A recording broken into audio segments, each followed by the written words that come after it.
Para hablar de Carlos, del libro, de la época y de la sociedad en la que está centrada esta obra, tenemos en esta mesa a verdaderos maestros del periodismo como Félix Pacho, Jesús Maraña, a Ninfa Gracia, nuera de Miguel Castaño, y a Miguel Álvarez, responsable de la Asociación Juventudes Activas de León. A la izquierda mía está Carlos, que es el autor de este libro.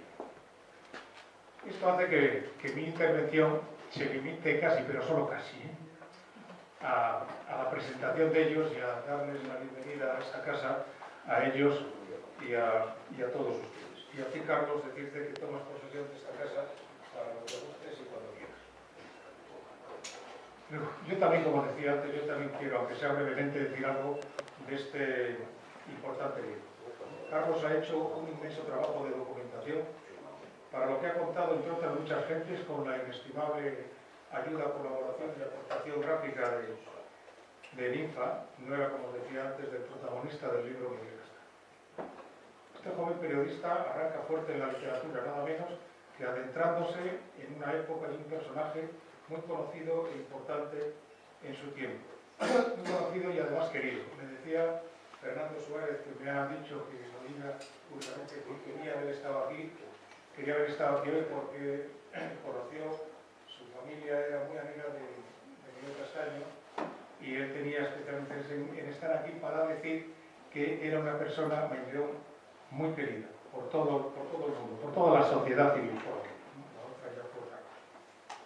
Este alcalde fue el único alcalde republicano que tuvo, y el segundo que proclamó la República solo 10 minutos después de que lo hiciera el de Eibar en el ayuntamiento de León. Posteriormente fue destituido, encarcelado y asesinado. El autor dice de su obra ser fruto casi de 3 años de investigación que pretende ser una novela amena, biografía del político, diputado nacional, periodista y director propietario del periódico La Democracia. En este libro se revelan aspectos sorprendentes y olvidados de esa época y este personaje. Y no solo de él, sino con él de eje conductor y protagonista de todos aquellos que tuvieron algún protagonismo en una época tan convulsa en León y en España y que ojalá nunca se repita. Tratar de presentar a Félix en esta casa sería una osadía que yo no voy a hacer. Félix es en este momento la auténtica memoria histórica viviente de esta casa. Nadie como él atesora tantos derechos para ser la voz autorizada cuando a ella nos referimos. Y fijaros bien lo que voy a decir. Por encima incluso del propio presidente y de mí mismo como presidente del Consejo Supremo. A ello le da derecho, como digo, el ser uno de los pocos socios casi fundadores que nos quedan. Solo hace unos días hemos enterrado a Benito Viloria. Creo que me oí bien. En primer lugar, agradezco a Cándido todos esos elogios que, como dirían los muy vanidosos, no son merecidos. Yo creo que sí, son. Pero he de rectificarle en algo. La proclamación de la República en España fue en Sagún, de los labios de Benito Pamparacua.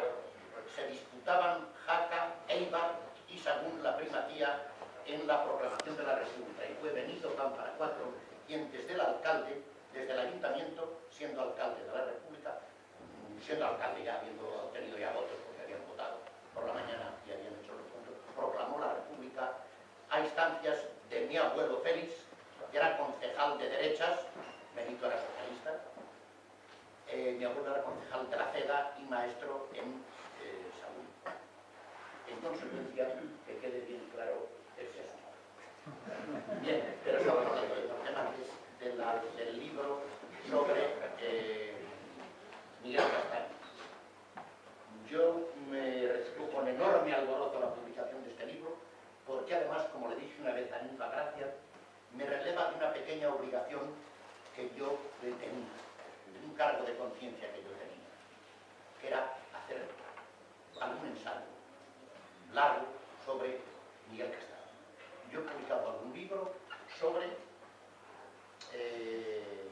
un periodista leonés que asesinaron en Madrid producción periodística de Antonio González Lama, publicado otro libro sobre Victoriano Kremer como periodista, estoy en este momento empeñado, y no había hecho nada sobre Miguel Castaño, le había hablado a Ninfa de hacer algo, pero la verdad es que con esto de la senería y otros quehaceres, pues se me fue pasando el tiempo y he recibido con enorme alegría la publicación de este libro, que insisto me releva un cargo de conciencia. El libro contribuye poderosamente, el libro de Carlos Domingo, contribuye poderosamente a describir una gravísima situación política especial que había en León en 1936 y que con la sublevación se llevó por delante la vida, nada menos que del presidente de la Diputación, del gobernador civil, Emilio Francés, y del alcalde de León, Miguel Castaño, como se llevó por delante la vida de otros leoneses de enorme personalidad y hombría de bien y de calidad humana, como fueron Costrato Vela, como fue Manuel Santamaría, como fueron los periodistas Onofre García y Atanasio Carrillo García de Campomanes y el pintor Modesto Sánchez Cadenas. Hecho asimismo empleado de una escala no alta en el periódico La Democracia, pero del que llega a ser no solamente director, sino dueño. Y además un hombre de pluma verdaderamente brillante. Insisto, algunos de sus rivales, como era Antonio González de Lama en el Diario de León, de proclamación manifiestamente católica, se tiraban a descuento en las páginas del periódico y sin embargo iban después a tomar café juntos en el Café Nacional, porque eran ambos gente de bien. El libro contribuye a esa estampa de hombría de bien que yo he podido constatar en mis años de periodista en León entre la gente de la sociedad. Y otro mérito del libro. La sociedad leonesa evidentemente estaba encariñada con su alcalde. Era un hombre enormemente querido. Hacía cosas verdaderamente importantes por la ciudad que regía. Quienes realmente estaban detrás de la trama de muerte eran los militares sublevados, que se atrevían a hacer juicios sumarísimos condenando por sedición, cuando los sediciosos eran ellos que se habían levantado en armas contra un alcalde democrático, legitimado en las urnas y que además gozaba de las simpatías de la ciudadanía, tanto por su carácter personal como por la labor llevada a cabo. Yo creo que esta dimensión del hombre de bien de Miguel Castaño y esta dimensión de la sociedad leonesa que tenía en alta estima a su alcalde, mientras fueron otros, muchos de ellos advenedizos, los que llevaron nada menos que a la máxima representación de la provincia y de la capital, gobernador civil Emilio Francés, presidente de la Diputación Ramiro Ernesto y alcalde de la ciudad de la capital, Felipe Castaño, los llevaron al pelotón de fusilamiento de Puente Castro. E insisto, aparte de ellos, a hombres de enorme mérito como Manuel Santamaría, como Costrato Vela, como Modesto Sánchez Cadenas, etc. Bueno, yo la verdad es que parte de lo que podría decir del libro, Félix lo ha explicado, por lo tanto, las coincidencias voy a procurar saltármelas, ¿no? Tengo que decir, para que no haya ningún asomo de sospecha con sabeo de estas cosas que ocurren en todos los mundillos literarios, periodísticos, etc., que yo a Carlos Domínguez lo he conocido hoy. Hemos estado charlando un rato, lo he conocido y habíamos hablado por teléfono hace ya meses y había tenido la deferencia de invitarme a leer sus libros y a presentarlo en León, que no pude asistir igual.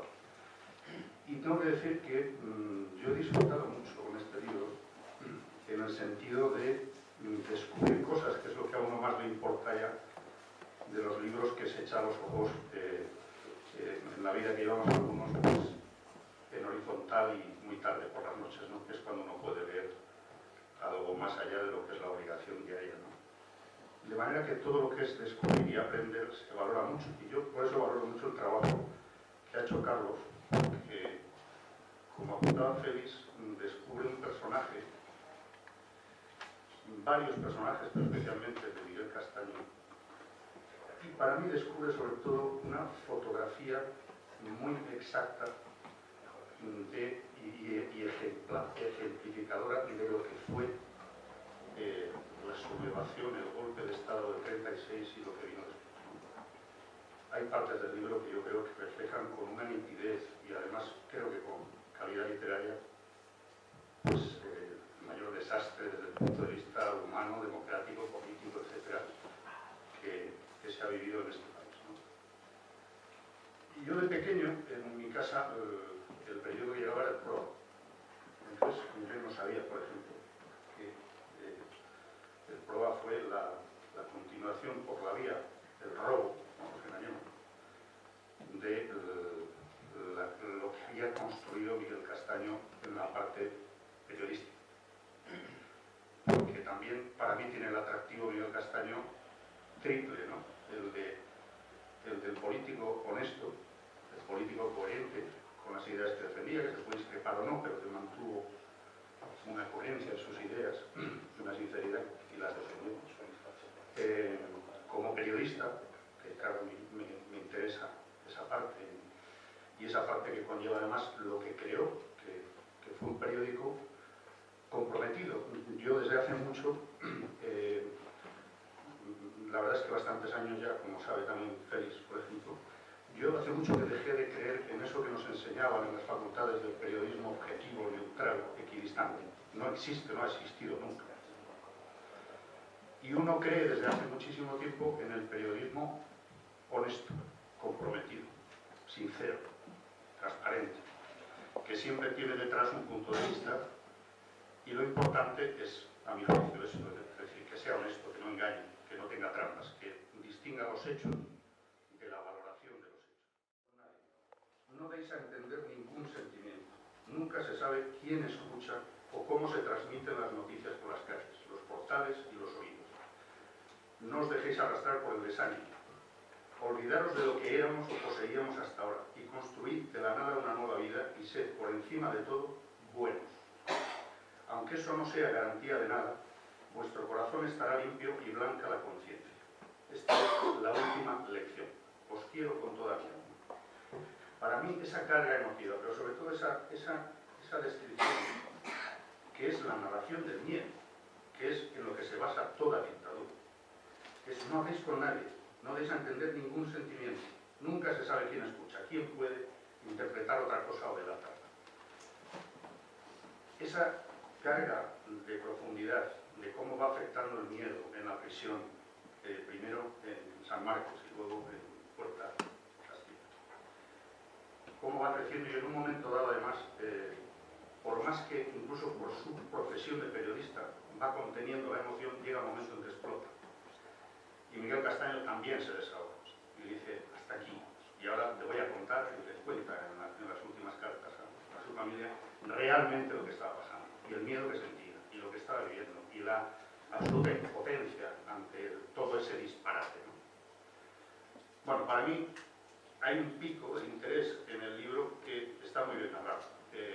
Aparte del valor que tiene, que en todas las páginas esté también enlazada la documentación gráfica, la documentación de textos, de las cartas que Carlos descubrió y que son inéditas. En esa parte, sobre todo la de San Marcos, tiene deuda con Victoriano Kremer y con el libro de San Marcos especialmente, y lo cita varias veces Carlos. Y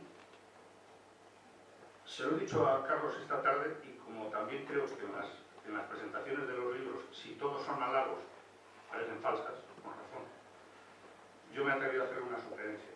Es tan interesante la parte final de lo que son las citas bibliográficas, las aportaciones, los añadidos de documentación, de fechas, de nombres, de situaciones concretas, que yo le sugiero que en próximas ediciones hay parte de todas esas citas que debería incorporarlas a mi juicio al relato, porque hay nombres, fechas, situaciones que, si en lugar de estar en la documentación final se incorporaran al relato, harían todavía más completa, más de lo que ya lo es, la narración de todo lo que ocurrió con la historia de Miguel Castaño y con la sociedad leonesa en ese preciso momento. Después de estos señores que han dicho todo esto, no me debía de callar. Pero bueno, este muchacho que tengo aquí, que es jovencísimo, pues hace 3 años que está detrás de este libro. Y ahora como 1 año y pico que se presentó a mí, como ya no había ningún hijo de Miguel Castaño vivo, pues yo era una nuera, que me presté a hablar con él. Hemos tenido esas charlas él y yo aquí en Madrid, en León y eso. Y yo lo que he querido es que este libro no sea, como diríamos, un libro frío. Yo quiero que se sepa cómo era mi suegro de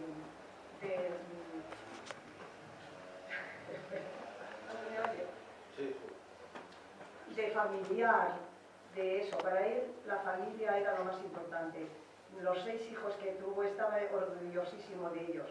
Tenéis ahí una foto de unos días antes de la guerra, que está él con su mujer, con su queridísima María, como la decía en las cartas, y con sus 6 hijos, 3 hijas y 3 hijos. Y era para él, era lo mejor. Él vivió para su familia, para León y para la política, pero no vivió de la política, porque a mí me decían mis padres, yo no le conocí, claro, todo esto lo sé por mis padres y por mi marido y mi cuñada, que yo viví más de 50 años con mi marido, y con mi cuñada, que la trajimos a Madrid con nosotros, pues unos 20 años. Y por eso sé todo esto, porque yo así de primera no lo sé, pero yo sé todo lo que me contaban de él y eso, y siempre le he admirado. Porque lo de él, eso que digo, que no vivía de la política, sé por mis padres y después por mi marido y mi cuñada, que la asignación que él tenía, pues yo no sé lo que sería, la asignación de alcalde y estas cosas, pues se lo daba íntegro a las monjitas. No sé qué monjitas había entonces. Por eso, que podía ser las del hospicio, las monjitas eran... Sí, lo donaba. Y él vivía del trabajo de él y de sus hijos, los 3 mayores, mi cuñado Mariano, Miguel y Maruja. Los demás, los 3 pequeños, eran demasiado jovencitos. Y yo sé que vivía de su trabajo en la imprenta y del trabajo de su mujer, su queridísima María, como él decía, que tenía un taller de costura, que por cierto cosía muy bien, decía mi madre, y vivían de eso. Por eso lo digo muy claramente, que él no vivía de la política, vivía para la política. Yo lo único que sé, que me lo recuerdan mis hermanos, los mayores, que no me acuerdo de él, porque entraba tanta gente en casa, pero sé que era un señor, como decía Lorenzo López Sancho, que era un caballero socialista, porque la gente piensa, un socialista se cree que tiene que ir de mangas de camisa y con alpargatas. Él era un hombre muy bien vestido, siempre con su sombrero, con su bastón y eso. Y eso me hicieron recordar mis hermanos que cuando entraba a la foto a hablar con mis padres, se quitaba el sombrero, nos tocaba la cabeza y eso. Es lo único que me acuerdo de él. Y luego todo